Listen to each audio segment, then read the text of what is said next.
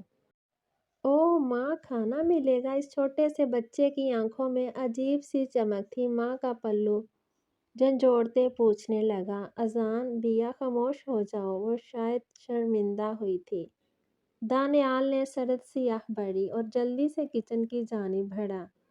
جتنا بھی کھانا پڑا تھا گرم کیا، ٹرے میں فروٹس، چاکلیٹس، جو بھی بن پڑی ہر چیز رکھ دی۔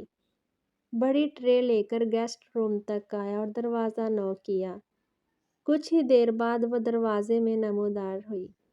دانیال نے ٹرے آگے بڑھائی تو اس نے نرمی سے تھام لی۔ جزاک اللہ خیر۔ چادر میں سے آواز آئی، ساؤنڈ نائس۔ شکریہ ادا کرنے کا دنیا کا سب سے خوبصورت طریقہ وہ دل میں ہی سوچے گیا۔ کسی بھی چیز کی ضرورت ہوئی تو ہر چیز کچن میں موجود ہے۔ میں اپنے روم میں جا رہا ہوں، آپ بلا جھجک کچن سے لے سکتی ہیں۔ وہ کہتا اپنے روم میں آ گیا۔ سمن نے روم میں آ کر اپنا پردہ ہٹایا۔ چہرے پر جا بجا نیل پڑے تھے۔ بچے ٹرے دیکھ کر مچل گئے۔ اذان فجر، آرام سے بیٹھو بیٹا۔ وہ لوگ گئی ٹرے ٹیبل پر رکھ کر چھوٹے چھوٹے نوالے بنا کر بچوں کو کھلائے، مگر بچوں نے بھی نوالے بنا کر ماں کو کھلانے شروع کر دیے۔ پیٹ بھر جانے پر وہ جلد ہی نیند میں جھولنے لگے تھے۔ اس نے انہیں بیڈ پر لٹایا، ٹرے کچن میں رکھنے گئی۔ آج با آواز بلند اس نے پڑھا تھا، الحمدللہ رب العالمین۔ صبح صوبیہ کی آنکھ کھلی تو کانوں تک سرخ ہوئی، کیونکہ وہ شہمن کے سینے سے لگی سو رہی تھی۔ آہستگی سے اس نے اس حصار سے نکلنا چاہا۔ اوہو، کیوں پریشان ہو رہی ہو رانا صاحب؟ اپنے شوہر کے حصار میں ہے۔ Don't worry. صبح صبح بھاری بھوجل گمبھیر آواز کانوں میں پڑی تو اس کی سیٹی گم ہوئی۔ وہ شرارت پر آمادہ تھا۔ صوبی نے سینے پر ہاتھ رکھ کر سر ہٹایا تو وہ جاگ رہا تھا۔ یو نو وٹ صوبی، یہ میری زندگی کی سب سے خوبصورت ترین صبح ہے کہ آپ میری باہوں میں ہیں۔ وہ اس کے ایک ایک نقش کو خمار آلود نظروں سے دیکھتا گویا ہوا تو صوبی کا دل سینے میں دھڑک دھڑک کر پاگل ہو گیا۔ اٹھیں پلیز، وہ ایک کر کہتی اتنا ہی بول سکی۔ شہمن نے نرمی سے حصار کھول دیا۔ جلدی سے فریش ہو کر وہ تیار ہوئے تھے۔ بریک فاسٹ آج روم میں ہی کیا تھا۔ مری کے سبزہ زاروں اور حسین نظاروں کو دیکھتے دوپہر کے 3 بج گئے۔ تب ایک پوائنٹ پر آ کر ان کی ٹکر ہو ہی گئی۔ صوبی ایک نظارے میں گم ہوئی بینچ پر بیٹھی تھی۔ شہمن کچھ کھانے کو لینے تھوڑی دور ایک فاسٹ فوڈ مارکیٹ تک گیا تھا۔ تبھی اسے اپنے پیچھے آہٹ سی محسوس ہوئی تھی۔ اس نے پیچھے مڑ کر دیکھا تو حیرت ہوئی۔ آپ؟ سامنے نشوان تھا۔ جی میں، کیا میں یہاں بیٹھ سکتا ہوں؟ وہ مسکراہٹ لیے پوچھ رہا تھا۔ شور، وہ سکون سے بولی، مگر اندر سے ہل چکی تھی۔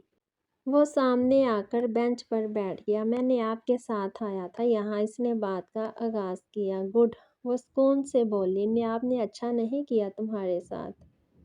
وہ آپ سے تم پر آتا اسے بات کرنے کے لیے اکسا رہا تھا۔ شاید یہ جاننا چاہتا تھا کہ اب سامنے سیاہ لباس میں بیٹھی اس کم سن حسینہ کے دل میں کیا چل رہا ہے۔ صوبی کے ماتھے پر بے شمار بال آئے تھے۔ قسمت تھی، کیا کیا جا سکتا ہے؟ وہ اطمینان سے بولی، تمہارے دل میں جو فیلنگز تھی۔ صوبی نے اس کی بات درمیان میں ہی اچک کر کہا، وہ فیلنگز تھی اور میرے دل میں کیا ہے یہ جاننے کا حق جن کو ہے، جب وہ پوچھیں گے تو بتا دوں گی۔ کسی غیر کو بتانا ضروری نہیں سمجھتی، وہ آرام سے کہتی اسے اس کی حیثیت یاد دلا گئی۔ نشوان جل کر کولڑا ہوا۔ کوئی بات نہیں شہزادی، سارے حق میں ہی حاصل کروں گا بہت جلد۔ وہ دل میں اس سے مخاطب ہوا اور اٹھ کر وہاں سے نکلتا چلا گیا۔ اس کے جاتے ہی جانے کہاں سے نیاب نکل کر سامنے آئی تو اس نے سرد سی سانس بھری۔ سچ بتانا صوبی، کتنی بد دعائیں دی تھی مجھے۔ شہمن جو ابھی ابھی واپس آیا تھا اس کا سوال سن چکا تھا۔ اسٹوپڈ کویشچن پوچھ رہی ہیں بھابھی آپ میری وائف سے۔ آپ شاید اچھی طرح جانتی ہوں کہ یہ ایسی نہیں کہ کسی کو بد دعائیں دے، وہ تو انسان کے اپنے اعمال ہی ہوتے ہیں جو اس کے آگے آ جاتے ہیں۔ خیر جوائن کریں بھابھی، شاہمن نے آپ کو دیکھتے کہا۔ تو سیکنڈز میں وہ وہاں سے کھسکی تھی۔ آپ کو ایسا نہیں کہنا چاہیے تھا ان کو، سوبی کو پھر بھی افسوس ہوا۔ آپ ٹینشن نہ لیں اور یہ پیزا کھائیں۔ وہ بھی میرے ہاتھ سے، رانا صاحب، وہ لاپرواہی سے بولا۔